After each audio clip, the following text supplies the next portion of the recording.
ಮಾಜಿ ಪ್ರಧಾನಮಂತ್ರಿಗಳಾದ ಶ್ರೀ ಎಚ್.ಡಿ. ದೇವೇಗೌಡ ಅವರಿಗೆ ಶ್ರೀ ಗಂಗಾ ಸಾಮ್ರಾಟ್ ಶ್ರೀ ಪುರುಷ ಪ್ರಶಸ್ತಿ ಪ್ರದಾನ ಸಮಾರಂಭ.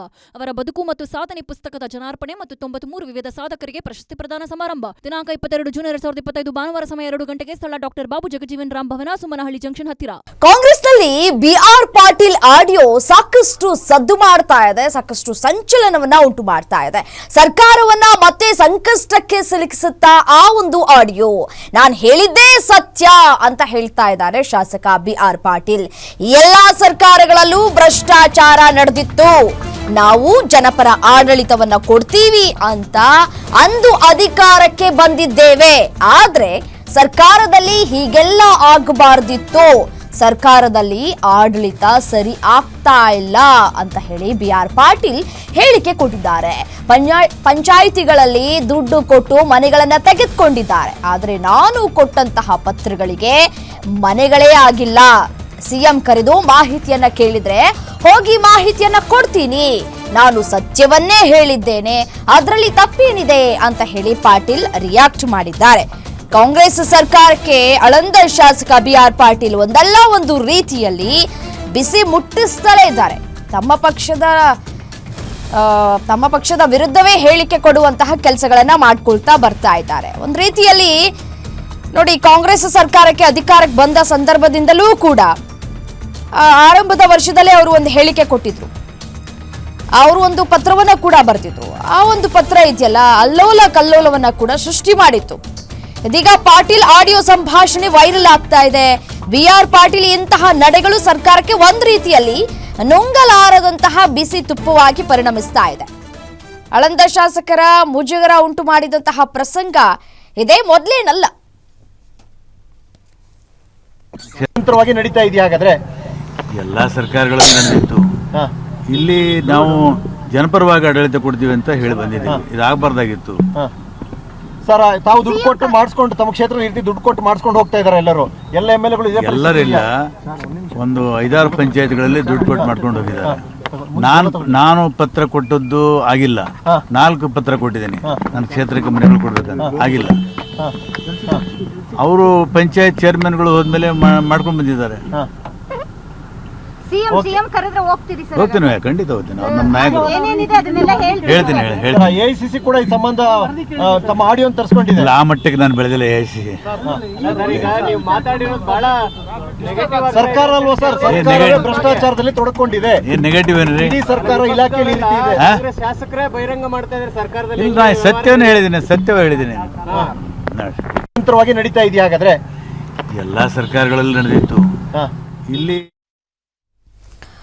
ನೋಡಿ, ಅವರು ಕೊಟ್ಟಂತಹ ಹೇಳಿಕೆಗೆ ಅವರು ಬದ್ಧವಾಗಿದ್ದಾರೆ. ಹೌದು, ನಾನು ಹೇಳಿರೋದು ನಿಜ ಅನ್ನುವಂತಹ ಮಾತುಗಳನ್ನ ಮತ್ತೆ ಅವರು ಪುನರುಚ್ಚರಿಸ್ತಾ ಇದ್ದಾರೆ. ವಸತಿ ಇಲಾಖೆ ಸಚಿವರ ಆಪ್ತ ಕಾರ್ಯದರ್ಶಿ ಜೊತೆ ಮಾತನಾಡಿರುವಂತಹ ಆಡಿಯೋ ನನ್ನದೇ, ನಾನು ಹೇಳಬೇಕಾಗಿರೋದನ್ನೆಲ್ಲ ನಾನು ಅಲ್ಲೇ ಹೇಳಿದ್ದೇನೆ, ಈ ಬಗ್ಗೆ ನಾನು ಇನ್ನೂ ಏನು ಮಾತಾಡಬೇಕು ಅಂತ ಕೂಡ ಪ್ರಶ್ನೆ ಮಾಡಿದ್ದಾರೆ. ಇದರ ಜೊತೆಗೆ ಅವರ ಹೇಳಿಕೆಗೆ ಅವರು ತಮ್ಮ ನಿಲುವನ್ನ ಕೂಡ ಸ್ಪಷ್ಟತೆಯನ್ನ ಕೂಡ ತೆಗೆದುಕೊಂಡಿದ್ದಾರೆ. ಮತ್ತೆ ಸಿಎಂ ಸಿದ್ದರಾಮಯ್ಯರನ್ನು ಕೂಡ ಭೇಟಿಯಾಗಿ ಮಾತುಕತೆಯನ್ನ ಕೂಡ ನಡೆಸ್ತೀನಿ ಅನ್ನುವಂತಹ ಮಾತುಗಳನ್ನ ಆಡ್ತಾ ಇದ್ದಾರೆ. ನೋಡಿ, ಅವರು ಕೊಟ್ಟಂತಹ ಹೇಳಿಕೆಗಳು ಇದೇ ಮೊದಲೇನಲ್ಲ, ಸಾಕಷ್ಟು ಬಾರಿ ಇದೇ ರೀತಿಯಾದಂತಹ ಎಡವಟ್ಟುಗಳನ್ನ ಕೂಡ ಮಾಡ್ಕೊಂಡಿದ್ದಾರೆ. ನೋಡಿ, ಸಿದ್ದರಾಮಯ್ಯನವರಿಗೆ ಪತ್ರವನ್ನ ಕೂಡ ಬರೆದಿದ್ರು ಪಾಟೀಲ್ ಅವರು.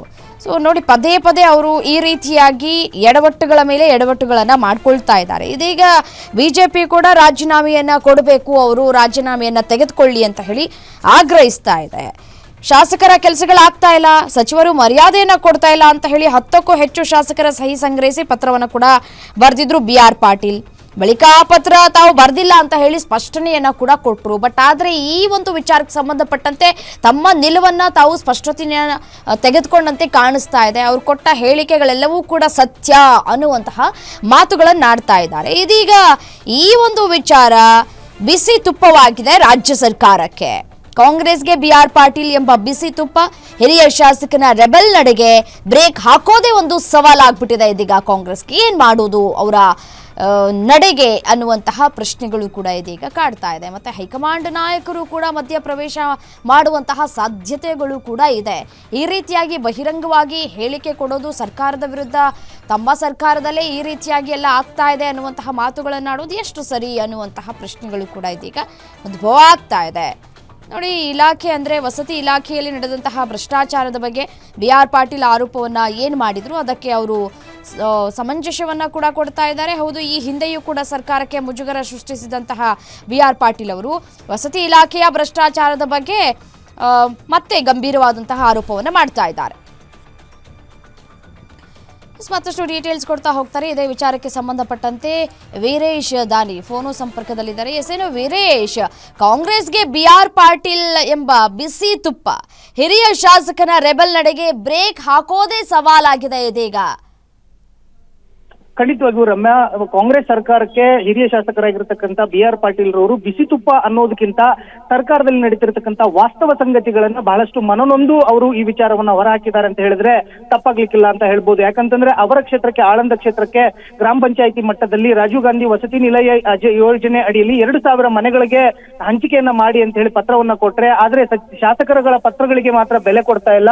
ಆದ್ರೆ ಈ ಗ್ರಾಮ ಪಂಚಾಯಿತಿ ಅಧ್ಯಕ್ಷರುಗಳು ಕೊಟ್ಟಂತ ಪತ್ರಗಳಿಗೆ ಅವ್ರ ಕಡೆಯಿಂದ ಹಣವನ್ನ ಪಡೆದುಕೊಂಡು ಮನೆಗಳನ್ನ ಹಂಚಿಕೆ ಮಾಡಿರುವ ವಿಚಾರಕ್ಕೆ ಇದೀಗ BR ಪಾಟೀಲ್ ಅವರು ಸಾಕಷ್ಟು ಆಕ್ರೋಶ ಮತ್ತು ಅಸಮಾಧಾನವನ್ನು ಹೊರಹಾಕ್ತಾ ಇರುವಂತದ್ದು. ಇವತ್ತು ಸಹ ಅವರು ಮಾತನಾಡುವಂತ ಸಂದರ್ಭದಲ್ಲಿ ನಾನು ಸತ್ಯವನ್ನೇ ಮಾತಾಡಿದ್ದೀನಿ, ಜನಪರ ಆಡಳಿತ ಕೊಡ್ತೀವಿ ಅಂತ ಹೇಳಿ ನಾವು ಅಧಿಕಾರಕ್ಕೆ ಬಂದಿದ್ವಿ, ಆದ್ರೆ ಈ ರೀತಿ ಆಗ್ತಾ ಇರೋದು ಸಾಕಷ್ಟು ಮನಸ್ಸಿಗೆ ನೋವನ್ನ ತರ್ತಾ ಇದೆ ಅನ್ನೋ ಒಂದು ಅಳಲನ್ನ ತೋಡ್ಕೊಳ್ಳೋದ್ರ ಜೊತೆಗೇನೆ ನಾನು ಈ ಕುರಿತಂತೆ ಜಮೀರ್ ಅಹಮದ್ ಅವರ ಜೊತೆಗೆ ಯಾವುದೇ ಕಾರಣಕ್ಕೂ ಮಾತನಾಡಲ್ಲ. ಆದ್ರೆ CM ಸಿದ್ದರಾಮಯ್ಯನವರು ಕರೆದು ವರದಿಯನ್ನ ಕೇಳಿದ್ರೆ, ಮಾಹಿತಿಯನ್ನ ಕೇಳಿದ್ರೆ, ನಡೆದಂತ ವಿಚಾರವನ್ನ ಎಲ್ಲವನ್ನೂ ಸಹ ಅವರ ಮುಂದೆ ಅವರ ಅವಲೋಕನಕ್ಕೆ ತರ್ತೀನಿ ಅನ್ನೋ ಒಂದು ಮಾತುಗಳನ್ನ ಹೇಳ್ತಾ ಇರುವಂತದ್ದು. ಮತ್ತು ಹೈಕಮಾಂಡ್ ಏನಾದ್ರೂ ಈ ಕುರಿತಂತೆ ಮಾಹಿತಿಯನ್ನ ಕೇಳಿದ್ರೆ ಅದನ್ನ ರಾಜ್ಯ ನಾಯಕರುಗಳಿಗೆ ಕೇಳ್ಕೊಳ್ಳಿ. ಯಾಕಂತಂದ್ರೆ ನಾನು ಭಿಕ್ಷೆಯನ್ನು ಬೇಡ್ತಾ ಇಲ್ಲ, ನನ್ನ ಹಕ್ಕನ್ನ ನಾನು ಕೇಳ್ತಾ ಇದ್ದೀನಿ, ಕ್ಷೇತ್ರಕ್ಕೆ ಬೇಕಾಗಿರ್ತಕ್ಕಂಥ ಬಡವರಿಗೆ ಬೇಕಾಗಿರ್ತಕ್ಕಂಥ ಮನೆಗಳನ್ನ ಕೇಳಿದ್ದೀನಿ.